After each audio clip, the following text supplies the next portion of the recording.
Good morning, स्वागत है आप सभी का। आज हम स्वास्थ्य बीमा की बारीकियों पे दोबारा से डिस्कस करेंगे। अच्छा, बार बार ये वर्ड क्यों आ रहा है स्वास्थ्य बीमा? क्योंकि मेरा ये मानना है पर्सनली कि स्वास्थ्य बीमा आज की डेट में सभी के पास ज़रूर होना चाहिए। स्वास्थ्य बीमा की आवश्यकता इसलिए है कि आजकल जो हॉस्पिटल एक्सपेंसेस हैं वो इतने बढ़ गए हैं कि मतलब एक एक आम आदमी के लिए जो है ना अफोर्डेबल नहीं है। कोरोना के बाद से स्थिति और भयावह हो चुकी है। एक्सपेंसेस जो है 2x 3x हो चुके हैं और लोगों की जो सेविंग्स है वो ख़त्म हो चुकी है। तो इसीलिए मेरा ये मानना है कि स्वास्थ्य बीमा अवश्य लें। स्वास्थ्य बीमा की बारीकियों पे मैं 2-4 पॉइंट बोलूँगा आप लोगों को कि स्वास्थ्य बीमा लेते टाइम आप लोगों को किन चीज़ों का ध्यान रखना है। जैसे कि सपोज़ करो अगर कोई 2 एडल्ट्स एंड 2 चाइल्ड वाली फैमिली है, मतलब 2 मियाँ बीवी हो गए और 2 बच्चे हो गए, 4 लोग हो गए। तो अगर हम उनको 10 लाख का प्लान देते हैं तो अप्रॉक्सीमेटली करीब 20,000 के आसपास उनकी किस्त आती है सालाना। 20,000 का मतलब आप ये देखो, उसमें से 2,000 रुपये का तो आपको हेल्थ चेकअप मिल जाएगा। तो कितनी कॉस्ट पड़ी आपको? 18,000 रुपये। अब 18,000 रुपये का मतलब हो गया महीने के कितने हो गए? 1,500 रुपये। 1,500 रुपये में अगर 4 आदमियों का अगर 10-10 लाख रुपए का कवर कंपनी कर रही है तो बताइए इसमें क्या बुराई है, क्या घाटा है आप लोगों का? आपका मेंटली पीस है, आप बेधड़क आराम से रहिए, अपना जो भी जीवन यापन कर रहे हैं उस पर ध्यान दीजिए। कोई भी अगर मेडिकल एक्सपेंसेस से रिलेटेड या मेडिकल से रिलेटेड कोई भी प्रॉब्लम आती है, company will take care of you.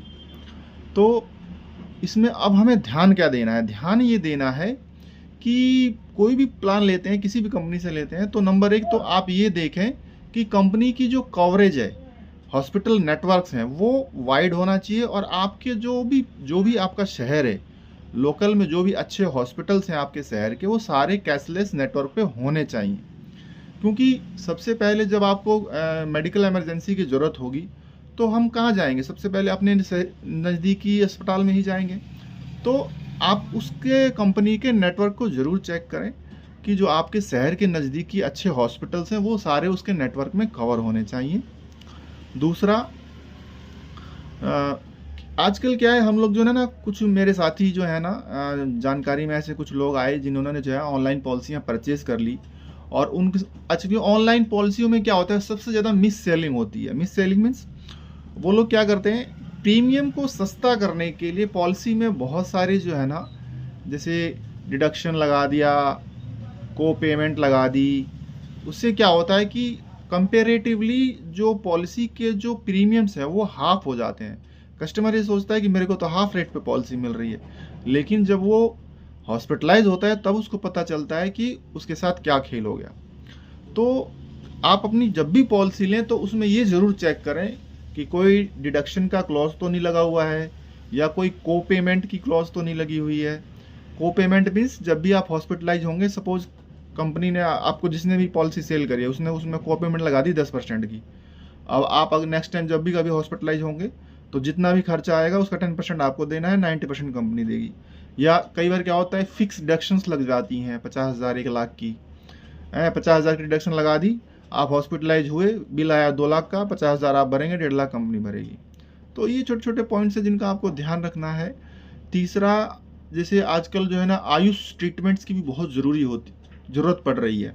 Ayush means Ayurveda, यूनानी, योगा और सिद्धा और होम्योपैथी। इन सब चीज़ों को भी जो है ज़्यादातर पॉलिसियों में कवरेज मिल रहा है। तो आप इस चीज़ पॉइंट को भी एक बार ध्यान दें कि इन आयुष ट्रीटमेंट जो है हमारी पॉलिसी में कवर है या नहीं है। ठीक है। चौथी बात आती है कि आपकी पॉलिसी का जो रिन्यूअल है, एक्चुअली कुछ पॉलिसियों में क्या होता है कि रिन्यूअल लिमिटेड होता है। आपको हमेशा जो है इस चीज़ का ध्यान रखना है कि रिन्यूअल जो है, पॉलिसी रिन्यूअल, वो लाइफ लॉन्ग होना चाहिए। ऐसा ना हो कि जब हम किसी ओल्ड एज में जाके पॉलिसी से हम एग्जिट हो जाएं, क्योंकि आगे रिन्यूअल ऑप्शन ही नहीं है। तो हमें इन सब चीज़ों का ध्यान रखना है। और इससे रिलेटेड, हेल्थ से रिलेटेड कोई भी अगर आपकी क्वेश्चन या क्वेरी है तो आप नीचे दिए गए नंबर से मेरे से संपर्क कर सकते हैं। आई विल हेल्प यू जितना मेरे से हो पाएगा। Thank you very much.